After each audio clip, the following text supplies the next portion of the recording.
정말 어떤 분들은 너무나 자유함에도 아무런 감동 없이 그렇게 오늘 이 예배 자리에 나온 분들이 있지만, 어떤 분들에게는 이 한 번의 예배에 나오기까지 엄청난 전쟁을 치르고 엄청난 핍박을 감당해야 되시는 분들도 있다는 것입니다. 정말 이렇게 소망이 없는 것 같은 인생이지만 하나님의 말씀 붙잡고 말씀의 인도하심을 따라 그렇게 한 발자국 한 발자국 걸어가는 것이 바로 인생의 소망이 있음을 오늘 고백하는 우리 집사님의 간증을 통해서 정말 우리의 인생도 또 우리 가정도 하나님의 말씀의 인도함을 받아서 말씀대로 약속의 성취를 이루는 정말 우리가 됐으면 좋겠습니다. 자, 오늘 함께 나눌 말씀의 제목은 그리스도인의 네 가지 특권이라는 제목으로 하나님의 말씀을 함께 나누도록 하겠습니다. 1960년도 미국의 어느 그 유명한 시사 주간지에 한 사진이 실렸습니다. 이 사진의 제목이 세계 최고의 권력가라고 하는 제목의 사진이었어요. 이 사진이 바로 한번 띄워주시겠어요? 네, 요건데 혹시 보신 분도 있을 거예요. 한 번쯤 보신 분들이 있을 텐데, 이 미국의 시사 잡지에 이 사진을 실어놓고 이것이 세계 최고의 권력가의 사진이다 이렇게 해놨어요. 여러분, 이 사진 아십니까? 여기에 보면은 책상에 성인이 앉아 있고, 굉장히 특별한 게 뭐냐면 책상 밑에 혹시 아이 하나 보이십니까? 보이죠? 아이 하나가 보여요. 여러분, 이 책상 위에 앉아 있는 사람이 누구냐면 그 유명한 미국의 35대 대통령인 존 F 케네디 대통령이에요. 그러면 저 책상 밑에서 개구지게 숨어 있는 아이는 누구인가? 이 아이는 이 케네디 대통령의 아들인 존 F 케네디 주니어라는 것이죠. 자, 그런데 이 사진을 가리켜서 세계 최고의 권력가다라고 했는데, 여러분이 생각할 때는 이 두 사람 중에 누구를 가리키는 것 같죠? 네, 아들이에요, 아들. 여러분, 이 케네디 대통령이 세계 최강국의 미국의 대통령이고, 그의 집무실은 국가 1급 기밀을 다루는 매우 엄중한 곳이기 때문에 아무도 함부로 드나들 수가 없는 것이에요. 그런데 여기에 딱 한 사람만 프리패스 카드가 있어. 언제든지 들어올 수 있는 자격과 조건이 주어진 사람이 있었는데, 그게 바로 이 아들이었다는 거예요. 여러분, 케네디 대통령이 생전에 이 아들을 너무 사랑했다고 합니다. 그래서 꼼짝을 못했대요. 이 아들이요, 심심하면 달려오고, 또 놀고 싶으면 달려오고, 또 그냥 시도 때도 없이 이렇게 달려와서 아빠 책상 밑에서 이렇게 놀고 또 그렇게 지냈다고 합니다. 여러분, 이렇게 미국의 세계 최고의 강대국의 대통령인 이 케네디 대통령이지만, 이 대통령을 꼼짝 못하게 한 사람이 바로 이 아들이었다. 그러니 이 아들이야말로 세계 최고의 권력가라는 말은 어찌 보면 정말 맞는 말인 것 같아요. 여러분, 우리는 사랑하는 사람들에게 정말 모든 걸 다 주고 싶어요. 특별히 부모는 자식에게 가장 좋은 것을 주고 싶어 합니다. 우리가요, 나보다 남이 잘 되는 꼴을 보지 못해요. 근데 우리가 유일하게 나보다 잘 되기를 바라는 단 한 명의 존재가 있어요. 누굽니까? 우리의 자녀들이에요. 우리의 부모의 마음에는 내 자녀들이 나보다 더 좋은 인생 살기를, 또한 내 자녀들이 나보다 더 나은 사람이 되기를 바라는 마음이 있다는 거예요. 그만큼 자녀들 향한 부모의 사랑은 특별한 거예요. 여러분, 하나님도 마찬가지입니다. 하나님 아버지도 사랑하는 자녀에게 무엇인가 가장 좋은 것을 주시고 싶어 하시는 하나님이라는 거예요. 그런데 안타깝게도 너무나 많은 그리스도인들이 이 하나님 아버지의 선물을 모르는 거예요. 누리지를 못하는 거예요. 여러분, 하나님이 우리들에게 뭘 주고 싶어 하십니까? 하나님의 선물은 낡아지거나 없어지는 소유가 아니라 우리의 존재 자체를 바꿔놓는 특별한 선물이라는 거예요. 바로 내 존재가 업그레이드 되는 특권인 것이에요. 여러분, 소유라는 것은 언제든지 없어지고 낡아지고 사라집니다. 그러나 하나님 때문에 달라진 내 존재는 변하지 않는 것이에요. 영원히 사라지지 않는 우리의 특권인 것입니다. 그래서 오늘날 하나님을 믿는 우리에게 하나님이 주신 이 특권, 우리 아버지께서 하나님을 믿는 우리들에게 주신 이 네 가지 특권을 오늘 한번 같이 나눠보도록 하겠어요. 자, 오늘 그러면 첫 번째로 하나님이 우리들에게 주신 특권이 무엇인가? 하나님과 더불어 화평을 누리는 특권을 우리에게 주셨다는 것이에요. 자, 오늘 1절의 말씀에 보니까 이렇게 나와 있습니다. 그러므로 우리가 의롭다 하심을 받았으니 우리 주 예수 그리스도로 말미암아 하나님과 화평을 누리자 그랬어요. 정말 우리가 사는 이 세상은 평화가 깨진 세상이에요. 세상의 곳곳에 전쟁이 일어나고 오늘 간증하신 집사님의 이 간증처럼 가정에 숨이 쉬어지지 않을 정도의 수많은 전쟁 같은 오늘 다툼들과 싸움들이 있다는 거예요. 모두가 화평을 누리기를 원하지만 좀처럼 정말로 우리의 마음에, 우리의 삶에 평화가 임하지 않아요. 왜 그렇습니까? 그것은 우리의 이 화평을 깨트리는 원인의 진단이 잘못되어 있기 때문이에요. 여러분, 우리가 화평을 누리지 못하는 이유는 돈이 없어서가 아니에요. 건강이 없어서도 아닙니다. 내가 만나고 싶은 사랑하는 사람을 만나지 못했기 때문도 아니라는 거예요. 여러분, 사람에게서 화평이 깨지는 이유는 바로 우리 안에 있는 죄 때문이라는 것입니다. 우리의 죄가 우리의 화평을 깨트리는 것이에요. 여러분, 이제 우리가 로마서를 시작하면서 1장부터 4장까지 끊임없이 지금 이 로마서는 우리의 죄에 대해서 지금 되풀이하고 있어요. 인간은 100% 죄인이고 하나님께서 찾아오시지 않으시면 의롭다 할 인생이 아무도 없음을, 그것을 우리는 지난 시간에 아브라함을 통해서 또 다윗을 통해서 설명하시는 하나님의 말씀을 들었다는 거예요. 그러나 이러므로 우리가 믿음으로 의롭다 하심을 받았습니다. 하나님을 만남으로, 하나님이 우리의 아버지 되심으로 이제 우리가 의롭다 하심 받는 특권을 누리게 됐다는 거예요. 그러니 이제부터 하나님과 우리 사이에 화평을 누려야 된다. 하나님의 은혜로 우리가 하나님의 자녀 되었다면 이제부터 하나님과 우리 사이에 화평이 임해야 되는 거예요. 오늘 여기서 화평을 누리자는 권고가 아니에요. 이미 이루어진 선포예요. 부활하신 주님께서 제자들에게 나타나셨을 때 가장 먼저 하신 말씀도 바로 너희에게 평강이 있을지어다, 평안할지어다. 믿는 자로서 우리가 갖게 된 우리의 특권, 그것이 바로 하나님과 평화하게 되는 거예요. 여러분, 화평이라는 것은 단순히 분쟁이 없는 편안한 상태를 말하는 거예요. 우리가 잘 알듯이 이스라엘 백성들은, 이스라엘 사람들은 서로 만나면 인사를 하면서 샬롬 합니다. 이 샬롬이라는 말이 바로 평화라는 뜻이에요. 평안하십시오, 평화하십시오. 날마다 이스라엘 백성들은 이 샬롬, 하나님의 샬롬을 늘 인사로 건넨다는 거예요. 그런데 이 샬롬, 화평이라는 말의 뜻이 무엇이냐면 전쟁이 끝났다라는 뜻이에요. 전쟁이 이제 종식됐다. 여러분, 정말 그렇지 않습니까? 우리가 지금 총칼만 들지 않았다 뿐이지 지금 우리의 삶에 얼마나 많은 전쟁이 있어요. 부부 간의 전쟁이 일어나고 있어요. 부모 자식 간의 전쟁이 일어나고 있어요. 정말로 우리의 삶이 전쟁 같은 삶이에요. 부모 자식 간에도, 부부 간에도, 나 안에서 이념 간에, 지역 간에 갈갈이 찢겨져서 얼마나 지금 많은 전쟁들을 벌이고 있습니까? 그런데 이 모든 전쟁 같은 분쟁이 그치고 화평을 이루는 길은 먼저 하나님과의 관계가 반드시 회복이 되어야 하는 거예요. 그러면 하나님과의 관계가 회복되어지면 사람과의 관계에서도 화평이 임하게 되는 것이에요. 자, 그런데 우리가 가만히 보면요, 적어도 하나님을 믿는 성도라고 하면, 우리가 그래도 내가 교회 다닌다라고 하는 사람들이라고 한다면 하나님과의 관계에서 관심을 많이 가져요. 하나님과의 관계에 대한 관심은 많이 있습니다. 왜요? 지옥에 가기 싫거든요. 구원받아야 되거든요. 그래서 우리는 하나님 앞에 용서도 구하고 하나님을 찬양하고 하나님을 예배하면서 눈물을 흘리기도 합니다.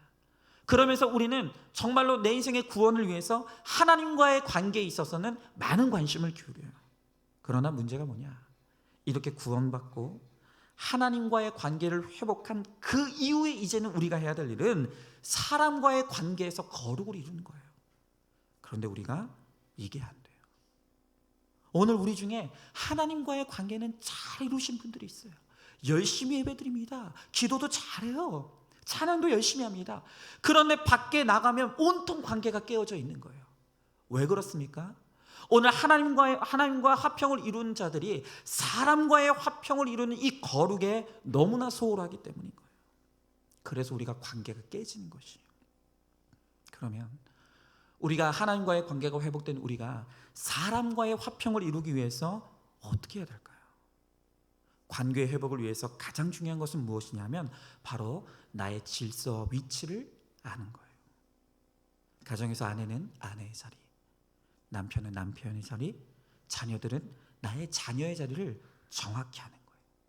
그러면 화평이 임해요. 그런데 그것이 아니라 내 자리를 벗어나거나 나의 역할을 회피하거나 상대방의 자리와 위치에 올라가려고 하면 그때부터 상대방을 인정하지 않기 때문에 화평이 깨질 수밖에 없는 거예요. 여러분 직장도 마찬가지입니다. 여러분 복음은 이론놈이에요. 믿음은 교회 안에서만 발휘되는 것이 아니라 하나님의 우리의 거룩을 위한 연단과 훈련은 우리의 직장에서도 이루어지는 거예요. 그런데 이 직장에서 매사에 부딪히시는 분들이 있어요. 뭔가 모르게 늘 모든 관계에서 팽팽한 긴장 관계를 일으키는 분들이 있다는 거예요. 여러분 직장에서도 관계 회복을 이루려면 내 역할과 질서를 알아야 되는 거예요. 부하입니까? 그러면 부하의 자리에서 상대방을 인정하고 섬겨야죠. 섬길만 해야 섬긴다고요? 그렇지 않아요. 내가 도저히 인정할 수 없는 그 윗질서에 대해서 내가 순종함을 통해서 나의 죄된 자아가 깨어지는 거예요. 하나님은 그것을 통해서 우리의 거룩의 훈련을 이루어 가신다는 거예요. 상사입니까? 그렇다면 상사의 위치에서 부하의 연약함을 끌어안고 섬겨야 되는 것이죠. 상대방의 수준과 학력과 성격에 맞추고 있는 모습 그대로를 인정하고 섬기는 것이 화평의 시작인 거예요. 바로 이것이 이제 하나님과의 관계를 이룬 우리가 힘써야 될 사람과의 관계에서의 화평이라는 것입니다. 자, 그런데 이 화평의 문제에 있어서 우리가 또 한 가지 중요하게 생각해야 될 것인데 그것이 무엇이냐면 아무리 화평이 중요하다 하더라도 거짓된 화평에 속으면 안 된다는 거예요. 여러분 사탄은 거짓 화평으로 우리를 속여요. 야, 예수 믿는다고 왜 술을 안 먹어? 네가 그렇게 하니까 분위기가 깨지는 거잖아. 네가 그러니까 지금 우리가 화평이 깨지는 거야. 아니 내 주변에 예수 믿는 사람이 있는데 뭐 장로님인데 그분도 다 술 마셔. 왜 너만 요란 떠는 거야? 분위기 깨지 마. 좋은 게 좋은 거라고 타협을 요구하면서 우리 헷갈리게 만들어요. 여러분 한번 잘 생각해 봤으면 좋겠어요. 정말로 내가 술을 안 마시기 때문에 화평이 깨지는 것입니까? 그러면 내가 술을 마시면 모두가 화평해집니까? 그거 한리화일 뿐이에요. 술을 마시건 안 마시건 직장에서 내 역할과 나의 주어진 직무를 다하고 있다면 여러분 사실 나 때문에 화평이 깨질 일은 없는 것입니다.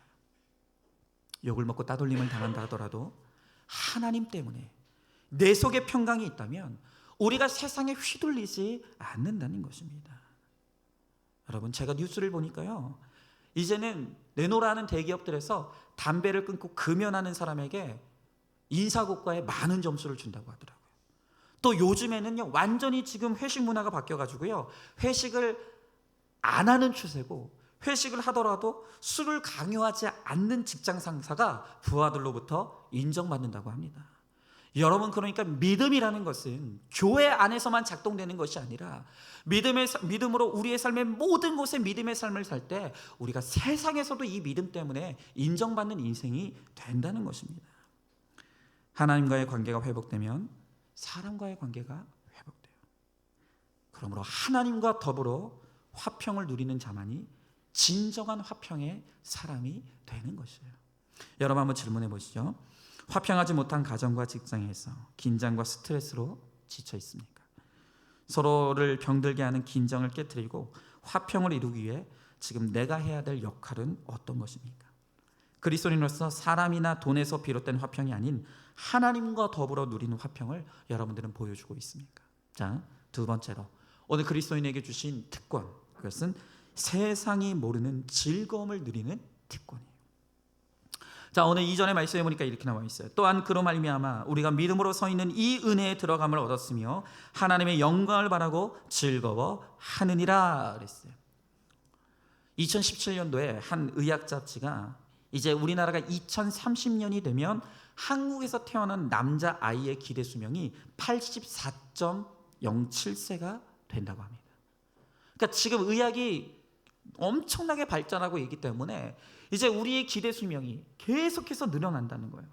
그런데 문제는 뭐냐 하면 우리가 오래 사는 게 문제가 아니라 건강하게 사는 게 문제인 거예요. 그렇죠? 여러분, 건강하지 않은데 오래 살아봤자 뭐합니까? 근데 여러분, 지금 이 현대에 굉장히 무섭게 계속해서 일어나고 있는 질병이 뭐냐 하면 치매라는 거예요. 치매.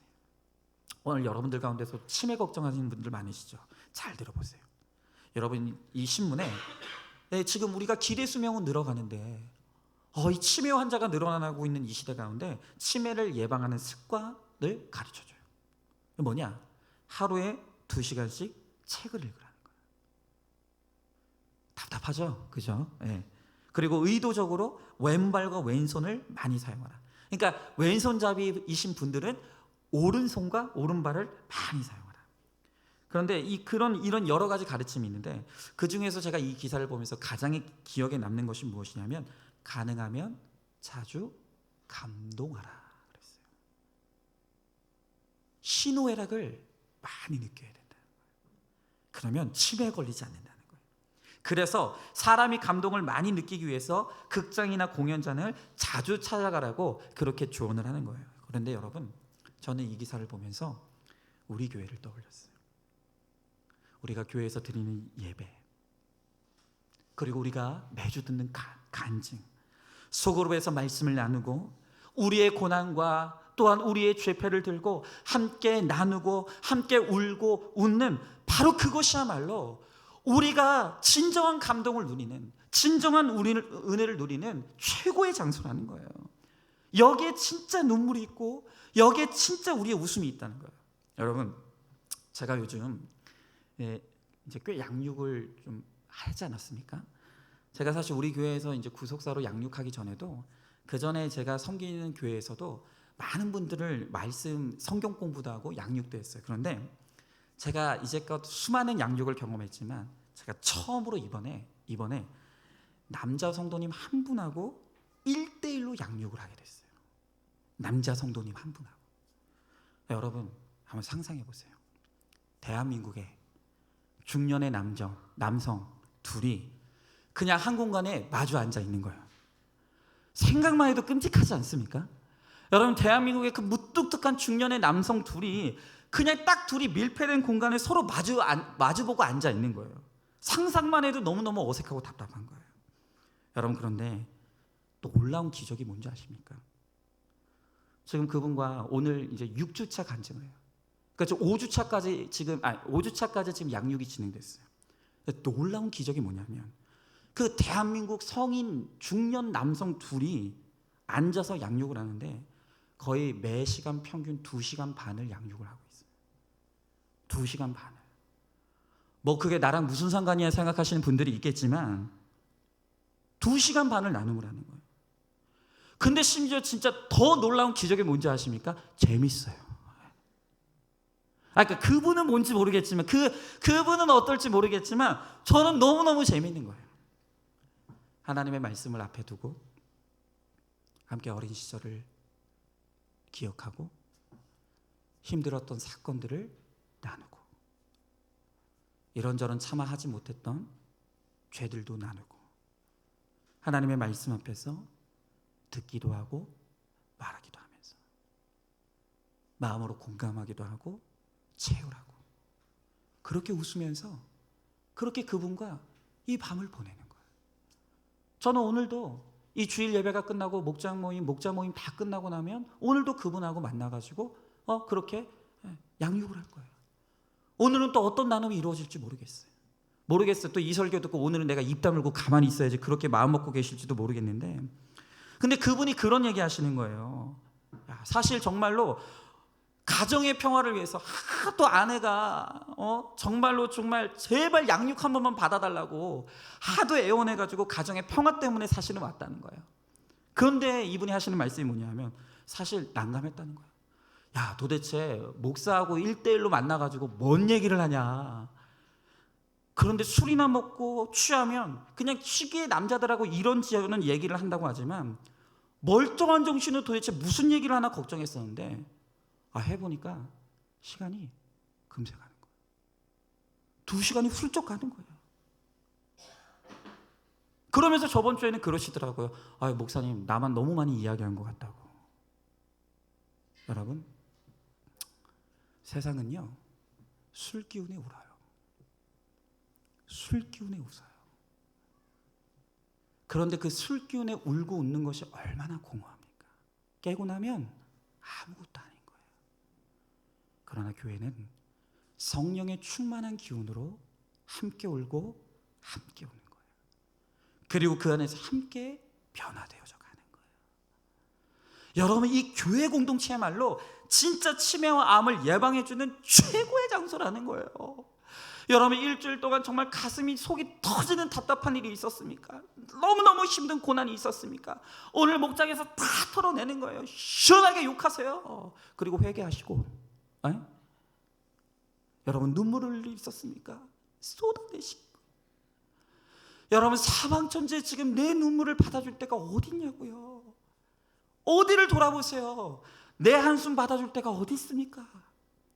그러나 이곳에서 성령이 주시는 힘으로 함께 서로의 고난을 나누고 서로의 죄패를 나누고 서로의 아픔과 눈물과 기쁨을 나누면서 그렇게 함께 나가면서 우리가 주님 안에서 영육간에 강건함으로 세워주는 거예요. 하나님의 은혜가 있는 곳에 진정한 즐거움이 있는 거예요. 여러분, 즐거워하다는 원래 자랑한다는 뜻이에요. 사람의 영광과 자랑이 아닌 하나님의 영광과 자랑을 바라면서 바라는 이 성도의 즐거움, 바로 그것이 세상은 죽었다 깨어나도 알지 못할 바로 믿음 안에 있는 자들만이 누릴 수 있는 바로 하나님 안에서의 특권이라는 것입니다. 여러분, 한번 질문해 보세요. 교회 공동체의 예배와 모임에 즐거움이 있습니까? 날마다 하나님의 은혜로 즐거워하며 다른 사람까지도 즐겁게 하고 있습니까? 하나님의 영광이 아닌 직분의 영광, 인정받는 영광을 바라다가 상처받고 불평하면서 공동체의 즐거움을 해치고 있지는 않습니까? 자, 세 번째로 오늘 그리스도인에게 주시는 특권, 그것은 환난 중에도 즐거워할 수 있는 특권입니다. 오늘 3절 4절의 말씀에 보니까 이렇게 나와 있습니다. 다만 이뿐 아니라 우리가 환난 중에도 즐거워하느니 환난은 인내를, 인내는 연단을, 연단은 소망을 이루는 줄 알미로다 그랬어요. 여러분, 오늘 이 말씀에 보니까 환난 가운데 즐거워하래요. 말이 됩니까? 여러분, 우리에게는 환난이 즐거운 게 아니에요. 그렇기 때문에 우리가 환난이 올 때 즉각적으로 보이는 반응이 뭐냐면, 하나님 나를 사랑하지 않으시나? 하나님 나를 버리셨나? 아니, 하나님이 나를 사랑하신다면 어떻게 나의 인생에 이런 환난을 주실 수 있는가? 우리가 마음의 시험이 찾아와요. 여러분, 왜 이런 오해와 착각이 찾아옵니까? 인간의 사랑은요, 맹목적이에요. 이기적이에요. 이해관계에 얽혀 있어요. 그렇기 때문에 우리가 이해하는 사랑은 뭐냐면 상대방이 원하는 것을 채워주는 것, 혹은 상대방을 통해서 내가 원하는 것이 채워지는 것, 이것만 사랑이라고 생각해요. 우리는 철저히 이기적이기 때문에 그냥 상대방이 원하는 것을 들어주는 게 사랑이라고 생각해요. 그리고 상대방을 통해서 내가 원하는 걸 받는 게 사랑이라고 생각하는 거예요. 여러분, 그러나 하나님의 사랑의 목적은 달라요. 하나님의 사랑의 목적은 우리를 우리 죄에서 구원하시는 거예요. 그것이 주님이 우리들에게 주실 수 있는 최고의 사랑이에요. 그렇기 때문에 주님은 무조건 우리들에게 우리가 원하는 것을 주시지 않습니다. 주님은 우리의 구원을 위해서 때로는 합당하게 단잠을 주시기도 하시고 부유함을 주시기도 하세요. 그러나 때로는 하나님께서 우리의 구원을 위해서라면 때로는 가난과 박해를 주실 때도 있는 거예요. 하나님의 자녀가 받는 오늘 육체적, 물질적, 정식적 환난은 모두 바로 이 영적인 구원과 거룩에 연결되어 있는 거예요. 오늘 여기서 성경이 말하고 있는 이 환난의 뜻은 무엇이냐면 누르다, 짜내다, 분쇄하다라는 뜻이 있어요. 여러분, 이렇게 우리 성도에게 찾아오는 이 환난은 100% 죄인인 나를 이렇게 누르고 짜내고 분쇄시켜서 하나님의 거룩한 자로서 구원받을 만한 하나님의 백성으로서 우리를 다듬어 가는데 반드시 필요한 시간이라는 거예요. 이 환난을 통과해야만 우리가 깨지는 거예요. 우리가 겸손해지는 거예요. 우리가 낮아지는 거예요. 오늘 그것을 통해서 하나님은 오늘 우리를 그렇게 거룩과 구원의 사람으로 만들어 가시는 거예요. 여러분, 그렇기 때문에 이 환난을 하나님께서 우리들에게 주실 때 반드시 우리가 해야 될 일은 인내하는 거예요. 여러분, 이 인내라는 말은 누구누구 밑에서 참고 견디다라는 뜻이에요. 여러분, 우리가 경험할 수 있는 많은 환난들이 있지만 그 가운데서 가장 사람이 경험할 수 있는 가장 힘든 환난이 뭔지 아십니까? 그게 바로 관계의 환난이에요. 특별히 도저히 내가 인정할 수 없고 사랑할 수 없고 내가 섬길 수 없는 그런 윗질서들을 만났을 때, 그들이 말도 안 되는 인격과 말도 안 되는 그런 일들로 나를 짓누를 때 정말 너무너무 힘이 드는 거예요. 그런데 오늘 주님께서 그러한 나를 짓누르는 환난이 왔을 때 오늘 나에게 요구하시는 것이 무엇입니까? 인내하라는 거예요. 여러분, 제가 아직도 많이 부족하지만 제가 이렇게 목사로 서기까지 하나님이 저를 짓누르는 수많은 환난의 시간들을 보냈어요. 그 나를 짓누르는 그 환난의 시간 가운데 인내하고 인내하면서 깎여지고 부서지고 다듬어지는 이 과정들을 통해서 그래도 이만큼이라도 제가 목사로서 오늘 살아가고 있는 거예요. 여전히 저에게는 인내해야 될 환난들이 많아요. 왜 그렇습니까? 여전히 하나님 앞에 거룩함으로 서기에는 부족하기 때문이에요. 우리도 마찬가지예요. 오늘 하나님께서 나를 짓누르시는 환난이 올 때가 있어요. 말도 안 되는 사람을 통해서 짓누름을 당하고, 너무나 아픈 고난을 통해서 짓누름을 당하고, 너무나 힘든 사건들을 통해서 하나님 우리를 짓누르실 때가 있다는 거예요. 그러나 그때 우리는 인내하는 거예요. 그리고 내가 할 수 없음을, 하나님의 은혜가 아니면 살 수 없다는 것을 고백하며 그 안에서 깎이고 부서지고 분쇄되어질 때 우리는 마침내 거룩한 그 한 사람으로 서게 되는 거예요. 인내는 이를 악물고 버티는 게 아니에요. 온유와 화평을 가지고 적극적으로 확고부동하게 끝까지 견디는 것입니다. 여러분, 그런 인내 끝에 우리는 정말로 인정받는 인격을 가지게 되는 거예요. 예수 안에서 인정받는 인격, 이게 바로 믿는 자의 소망이에요. 소망은 그렇게 인정받은 인격이 주 안에서 항상 좋은 것만을 바라고 기대하도록 우리를 이끌어 주는 거예요. 오늘 5절의 말씀에 보니까 이렇게 나와 있습니다. 소망이 우리를 부끄럽게 하지 아니함은 우리에게 주신 성령으로 말미암아 하나님의 사랑이 우리 안에 부은 바 됨이니 그랬어요. 여러분, 주님 안에서 주님 때문에 품는 소망을 가지는 성도들을 주님께서 절대로 부끄럽게 하지 않으신대요. 근데 여러분, 우리의 삶에서 때로는 우리의 소망이 강하게 보일 때도 있지만 우리의 소망이 약하게 보일 때도 있어요. 아니요, 소망이 보이지 않을 때가 너무 많아요. 여러분, 지금 우리 인생에 소망이 느껴지지 않는 분들이 얼마나 많습니까? 내가 내 인생을 보면 소망이 없어 보여요. 내 가정을 보면 소망이 없어 보이는 거예요. 오늘 나의 직장을 보면 소망이 없어 보이는 거예요. 그러나 환난이 주제가 되고 성경이 교과서가 되고 성령이 스승되어서 오늘 하나님의 사랑이 우리에게 부어진 바 될 때, 나를 위해서 온 존재를 버리시고 나를 위해서 아낌없이 죽어주신 그 예수 그리스도의 하나님의 사랑이 부어질 때 그 안에서 어떤 환경에서도 오늘 우리는 소망을 품게 되고 주님은 믿음으로 소망을 품은 자들의 소망을 부끄럽게 하시지 않는다는 것이에요. 여러분, 오늘 많은 분들이 잘 아는 이지선 자매를 한 번 더 여러분과 한번 소개하며 나누려고 해요. 지선아 사랑해라는 책의 저자인 이지선 자매. 이 자매는 원래는 우리 여성들이 다닐 수 있는 최고의 대학, 이화여자대학을 다니고 유아교육을 전공한 너무너무 아름다운 여인이었어요. 어느 날 도서관에서 밤늦게까지 공부하다가 이제 오빠 차를 타고 집에 가게 되었어요. 그런데 신호대기를 하고 서 있는데 그만 어느 날 저녁에 뒤에서 음주운전을 하던 차가 그 차를 들이받아버린 거예요. 순간 그 차에 불이 붙었고 사고의 충격으로 정신을 잃었던 그 자매의 상반신에 불이 붙어버렸어요.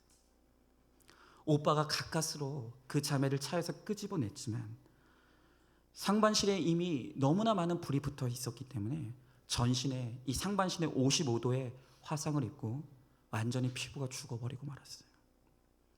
그런데 그 죽어버린 피부에다가 소독하고 거즈를 붙여야 되니 얼마나 아팠겠습니까?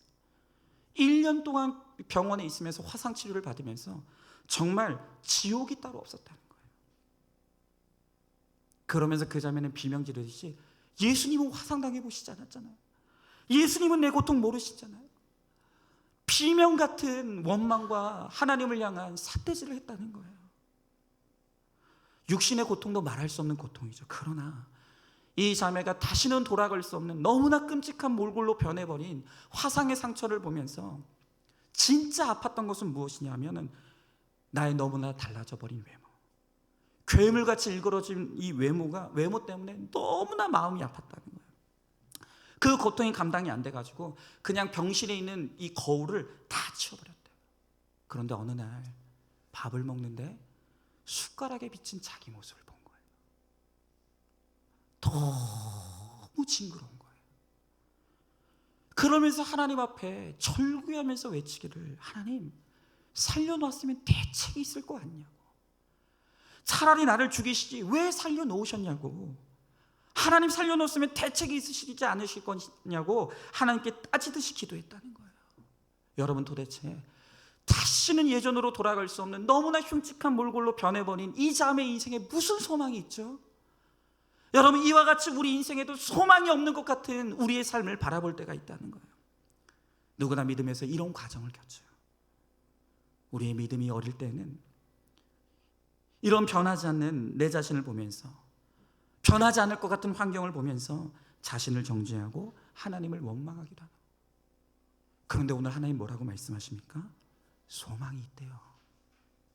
소망이 있다는 거예요. 나는 도저히 소망이 없는 것 같고 내가 보기에는 도저히 방법이 없는 것 같은데 그리스도 예수 안에 있는 우리에게 소망이 있다고 말씀하시는 거예요. 그 소망이 무엇입니까? 오늘 6절에 보니까 이렇게 말하고 있죠. 우리가 아직 연약할 때 기약대로 그리스도께서 경건하지 않은 자를 위하여 죽으셨도다. 여러분, 소망이 보이지 않을 때 이것을 기억해야 되는 거예요. 우리가 아직 연약할 때, 우리가 아직 죄인이었을 때, 우리가 하나님과 원수되었을 때 그리스도께서 나를 사랑하셨고 나를 사랑하셨기 때문에 나를 위해서 모든 존재를 바쳐서 오늘 죽어 주셨다는 거예요. 여러분, 나의 불완전한 모습을 보면서 변하지 않는 환경 때문에 나의 화평이 깨어지고 즐거움을 누리지 못할 때 나를 위해 죽어주신 주님을 기억하라는 거예요. 주님을 바라보라는 거예요. 여러분, 오늘 이 본문 말씀에 로마서 5장 1절부터 11절까지 십자가에서 죽으신 예수님이 5번이나 반복돼요. 여러분, 나를 의롭다 해주신 근거도 예수님이에요. 나의 화평의 근거도 예수님이에요. 나에게는 방법이 없고 나에게는 소망이 없는 것처럼 보이지만 그러나 나의 소망의 근거도 주님께 있다는 것을 말씀하신다는 것입니다. 여러분, 환난과 인내와 연단을 이루어갈 일이 우리 안에 쉬지 않고 일어나요. 그때마다 나를 바라보면 절망할 수밖에 없어요. 왜요? 도저히 내 생각으로는 방법이 없는 것 같거든요. 아무리 생각해도 내 가정에는, 내 인생에는 방법이 없는 것 같아요. 그러니까 환난이 있을 때 오늘 우리가 나 자신을 바라보면 절망하는 거예요. 그러나 그때 우리가 해야 될 일은 쉬지 않고 주님 바라보는 거예요. 날마다 숨 쉬는 순간마다 나를 위해 죽으시고 부활하신 주님을 바라보는 거예요. 여러분, 그러나 예수님은 저절로 바라봐지는 게 아니에요. 올바른 예배를 쉬지 않고 드려야 하고 올바른 기도와 올바른 말씀을 듣고 묵상해야 되는 거예요. 주일 예배, 수요 예배, 소그룹 모임에 참여하는 그 모든 것이 오늘 우리로 하여금 우리의 고난과 환난 가운데 예수를 바라보게 해주시는 것이라는 거예요. 여러분, 오늘 이 시간 이 예배를 통해서 하나님께서 우리들에게 뭘 요구하십니까? 예수 바라보라. 환경을 바라보지 말라는 거예요. 고난을 바라보지 말라는 거예요. 나 자신을 바라보지 말라는 거예요. 예수를 바라봐야 산다고 주님 말씀하시는 거예요. 너무 많은 성도들이 내가 이렇게 시간을 내어서 교회 나오고 예배 나오는 것을 무슨 대단한 것을 내놓은 것처럼 생색을 내는 분들이 있어요. 하지만 이러한 예배와 공동체 모임은 소망이 없는 것 같은 내 환경 가운데서 예수를 바라보도록 훈련시켜주는 거예요. 바로 그것이 내 인생의 시간 낭비, 감정 낭비를 없애주는 가장 유익하고 복된 시간인 거예요. 여러분, 오늘 여러분들이 이 시간 예배 드리지 않고 소그룹에 나오지 않으면 무슨 그렇게 대단한 일을 하실 것입니까? 그저 그냥 침대에 누워 있거나 골머리를 앓고 있거나 그냥 고민하고 걱정하면서 한숨 쉬고 있는 것밖에 우리가 할 것이 없지 않습니까? 그러나 오늘 이 예배를 통해서, 오늘 우리들에게 주시는 하나님의 음성을 통해서 우리가 예수를 바라보는, 내가 잃어버렸던 예수를 바라보는 시선을 회복하고 나를 위해 죽으시고 부활하신 예수님을 바라볼 때 내 인생에 소망이 있음을 깨닫게 되는 거예요. 여러분 한번 질문해 보시죠. 환난과 인내와 연단을 통해서 여러분 어떤 소망을 갖게 되었습니까? 사람 앞에서 간증하고 비전을 선포했는데 그것이 금세 이루어지지 않는다고 부끄러워하고 의심하고 있지 않습니까? 소망을 이루는 것이 내가 아닌 주님의 일이기에 주님만 믿고 기대하며 인내와 연단의 시간을 보내고 있습니까? 자, 이제 마지막 네 번째로 오늘 그리스도인에게 주신 특권, 그것은 자격 없는 내가 그리스도의 사랑을 받는 특권이에요. 오늘 7절 8절의 말씀입니다. 의인을 위하여 죽는 자가 쉽지 않고 선인을 위하여 용감히 죽는 자가 혹 있거니와 우리가 아직 죄인 되었을 때 그리스도께서 우리를 위하여 죽으심으로 하나님께서 우리에 대한 자기의 사랑을 확증하셨다 그랬어요. 다시 이지선 자매 이야기를 좀 하겠어요.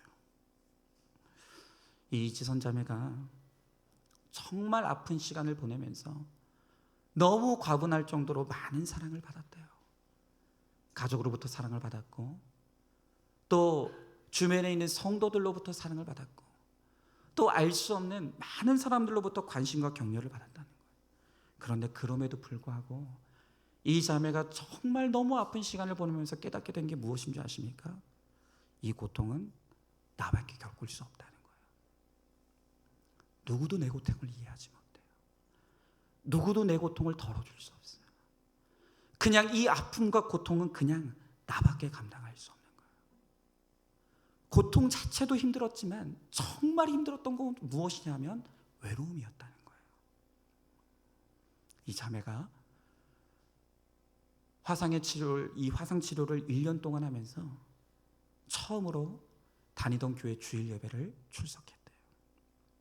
그때 그 예배 때 원래 그 자매가 서 있던 성가대를 바라보는데 너무 눈물이 나더라는 거예요. 나는 이제 다시는 저 모습으로 돌아갈 수 없겠구나. 나는 다시는 저기에 설 수 없겠구나. 너무 절망이 되어서 예배 무슨 말씀이 드려지고 아무것도 생각이 나지 않고 그냥 오히려 이 예배 가운데 다시는 내가 예전처럼 찬양하고 예배할 수 없다는 것 때문에 너무너무 절망이 돼서 울었다는 거예요. 그런데 그 예배 가운데 너무 내가 추하고 내가 너무나 불쌍해서 울고 있을 때 그녀의 마음에 하나님의 음성이 들린 거예요. 하나님이 그녀에게 말씀하실 때 첫 마디가 무엇이냐면 사랑하는 딸아, 사랑하는 딸아. 나도 내가 너무 징그럽고 나도 나의 인생에 소망이 느껴지지 않는, 나도 나를 용서할 수 없는 나에게 하나님이 그날 사랑하는 딸아 말씀하셨다는 거예요. 그러면서 그날 하나님께서 이 자매에게 두 가지를 약속하셨대요. 너를 병들고 힘든 약한 자들에게 내가 희망의 메시지가 되게 할 것이다. 그리고 또 하나의 약속은 내가 너를 반드시 세상 가운데 다시 세울 것이다. 이 자매의 고백이 뭐냐면 분명히 이것은 하나님의 음성인 건 알겠는데, 이게 분명히 말이 안 되는 이야기인 건 내가 알겠는데, 그런데 이상하게 그 하나님이 나에게 주시는 약속, 내가 약한 자들의 너를 희망의 메시지로 쓸 것이고 내가 너를 반드시 세상 가운데 다시 세울 것이다 라고 하는 그 하나님의 음성이 믿어지더라는 거예요. 그게 믿어지더라는 거예요. 오늘 그 하나님의 음성이 내 가슴을 파고들고 내 영혼에 스며들 때 비로소 내가 살 수 있겠구나, 나에게도 소망이 있겠구나, 소망이 생겨났다는 거예요.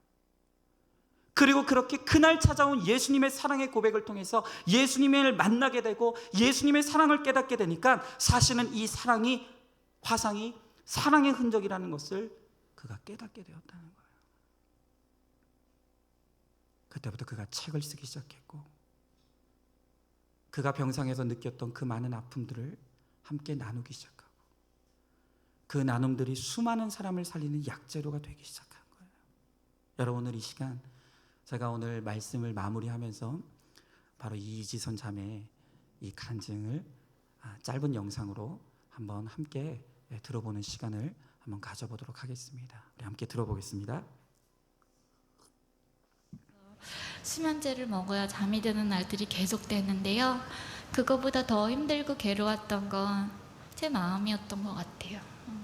굳이 거울이 아니더라도 밤이 되면 유리창에 사람 모습이 이렇게 반사가 되잖아요. 저게 분명히 날 텐데 제가 아닌 거예요. 엄마가 입이 작아졌다고 숟가락을 새로 사주셨어요. 그 반짝거리는 숟가락에 얼굴이 비칠 때마다요, 너무너무 깜짝 놀랐어요. 그냥 외계인 같더라고요. 어느 날 TV 보고 있는데요, 눈에서 눈물이 막 흘러내리기 시작했어요. 내가 더 이상 그 23살 여대생의 마음으로 살아서는 안 되는 거구나. 영화 같은 사랑 이야기에 계속 가슴 들떠하며 살기엔 이제 내 삶이 너무나 많이 달라져 버렸다는 현실을 제가 보게 되었어요. 현실을 보고 나니까요, 마음에 절망이라는 것이 찾아오는데요, 절망이 여기를 가득 채웠을 때 제가 할 수 있는 일은 딱 두 가지였던 것 같아요. 하나는 옥상을 찾아서 올라가는 거였고요, 하나는 하나님을 찾아보는 거였어요. 고민이 되더라고요. 몇 시간을 고민을 하다가요, 엄마한테 교회에 가자 그랬어요. 한 번쯤은 기도해 봐야 될 것 같더라고요. 그래서 교회에 와서 토요일 밤이었는데요, 아무도 없는데 불도 못 켜고요, 맨 앞자리에 엎드려서 기도 아닌 기도를 하는 거예요. 하나님, 나 어떡하실 거냐고, 살려놨으면 대책이 있으실 거 아니냐고 막 따지고 물었어요. 그때는 하나님 전지전능하시다는 말이 너무너무 속상하고 야속하더라고요. 그렇게 전지전능하시다면서 왜 아무 일도 하시지 않는 거냐고 막 따지고 몇 시간을 울었는데 대답이 없으시더라고요. 보통 종종 그러신 편이시잖아요. 그래서 아무 소리도 못 듣고 집에 돌아갔어요. 그 다음날 늘 다니던 교회니까 교회에 왔는데요, 제가 함께하던 성가대가 앞에서 너무나 멋지게 찬양을 하는데요, 저는 그 밑에서 남들이 볼까봐 모자를 눌러 쓰고 마스크를 하고 흘러내린 침 때문에 수건을 계속 갈아 끼워가면서 정말로 찢어질 것 같은 살을 안고 이렇게 쪼그리고 앉아 있는데요, 사람이 이렇게까지 초라해질 수 있을까, 그리고 내가 다시는 사람들 앞에 성가대 저 자리에 설 수 없는 인생이라는 게 이제 너무 뻔해 보이는 거예요. 찬양도 부르고 싶지 않고요, 목사님 설교 귀에 안 들어오더라고요. 그래서 앉아서 계속 하나님, 설마 계획이 있으시겠죠. 내 삶에 이렇게 엄청난 일이 일어났는데 하나님, 그 계획을 나도 좀 알면 여기서 포기하지 않고 한 번 더 살아볼 수 있을 것 같다고, 나 좀 알려달라고 기도하고 있었어요. 예배가 끝나고요, 저희 목사님이 부르지도 않았는데 제 옆에 오셨어요. 저를 이렇게 안고 기도해 주시면서요, 사랑하는 딸아 하고 부르셨어요. 저를 사랑하신다는 거예요. 저조차도 저를 사랑할 수 없을 것 같은 모습을 하고 있는 저에게 하나님 여전히 사랑한다고 고백해 주셨어요. 더 이상 목사님의 기도가 아니었어요. 저를 사랑하신다는 그분의 음성이 제 귀로, 제 마음으로 들어오기 시작했어요. 저를 위로하시면서요, 두 가지 약속을 주시는데요, 너를 병들고 힘들고 약한 자들에게 희망의 메시지가 되게 할 거라고, 그리고 너를 반드시 세상 가운데 다시 세울 거라고, 그런 말씀을 주시는 거예요. 근데 내가 가장 약한 모습인데 너무 말이 안 되는 얘기인데요, 믿어지는 거예요. 성경 속에 살아계신다는 그 하나님께서 지금도 살아계신다면 그분이라면 하실 수 있을 것 같은 믿음이 생기는 거예요. 어디 한 군데 나아진 데도 없고 네 얼굴이 다 회복될 거야 하는 약속도 아니었지만 다 쓰러져가는 인생에 그분이 계획이 있으시다는 말 한마디에 제 마음이 달라지는 거예요. 집에 돌아가서요, 하나님이 사랑하신다는 그 얼굴을 거울로 볼 마음의 용기가 생겼어요. 거울 앞에 처음에 섰는데요, 조금 멀리서 이렇게 떨어져서 봤죠. 처음 보는 얼굴인 거예요. 그래서 굉장히 어색하더라고요. 그래서 인사했어요. 안녕 이지선, 이렇게 볼 때마다 인사하면서요, 그 거울 보는 거리를 점점 좁혀갔어요. 또 이 얼굴이 자꾸 보면 굉장히 정드는 얼굴이었어요. 그래가지고 얼마 지나지 않아서 하나님, 이제 이 얼굴이 내 얼굴이군요, 인정할 수 있게 되었어요. 하나님의 사랑은 너무나 커서요, 인정하고 싶지 않은 제 모습마저 인정하고 안아주고 사랑할 수 있도록 만들어 주셨던 것 같아요.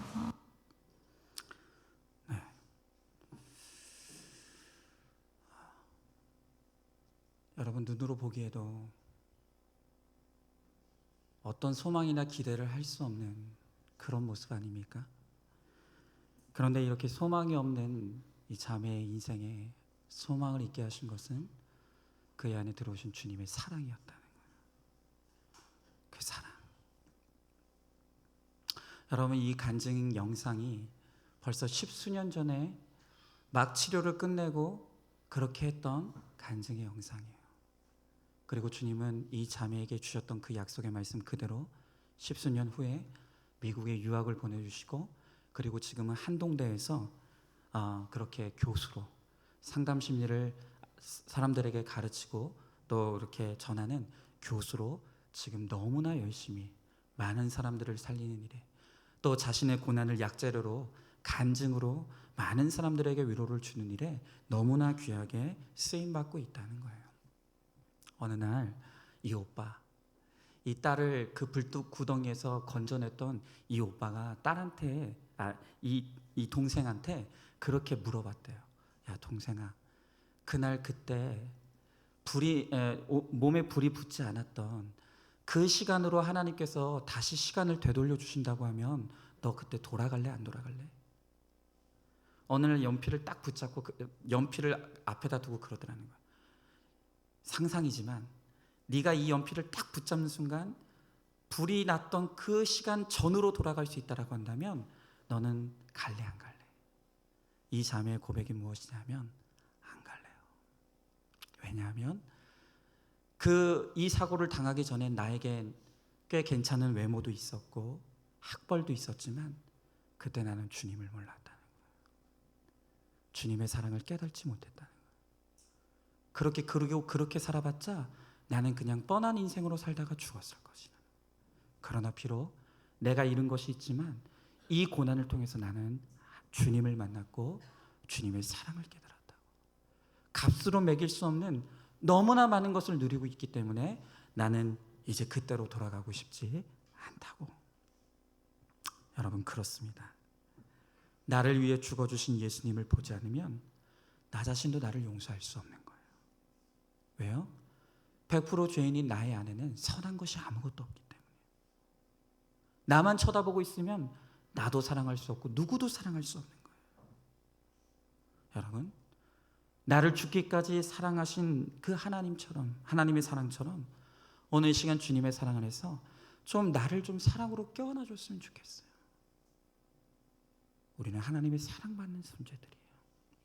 하나님이 나를 사랑하신다고 하시는 존귀한 인생들이에요. 오늘 우리 가운데 나도 나 자신조차를 사랑할 수 없는 분들이 있어요. 오늘 하나님의 사랑 안에서 나 자신을 껴안아 주시고, 그리고 그 사랑으로 절망적인 내 옆에 사람들을 껴안아 주는 거예요. 바로 그 안에서 우리는 소망이 있는 인생. 나에게는 소망이 없지만 나의 소망을 이루시는 하나님의 은혜 가운데서 우리는 정말로 아름다운 인생을 살아갈 수가 있는 것입니다. 말씀을 마칩니다. 오늘 어떤 환난 가운데 있습니까? 그 환난이 나를 짓누릅니까? 나를 숨을 쉬지 못하게 합니까? 내가 부서지고 깨질 것만 같습니까? 오늘 그 환난과 고난 가운데서 하나님은 우리들에게 말씀하시는 거예요. 사랑하는 내 아들아, 사랑하는 내 딸아, 내가 너와 함께한다. 내가 너를 통한 소망을 반드시 이룰 것이다. 주님 우리들에게 그렇게 말씀하시는 거예요. 주님 안에서는 소망이 있어요. 주님 안에서는 기쁨이 있는 거예요. 주님 안에서는 즐거움이 있는 것입니다.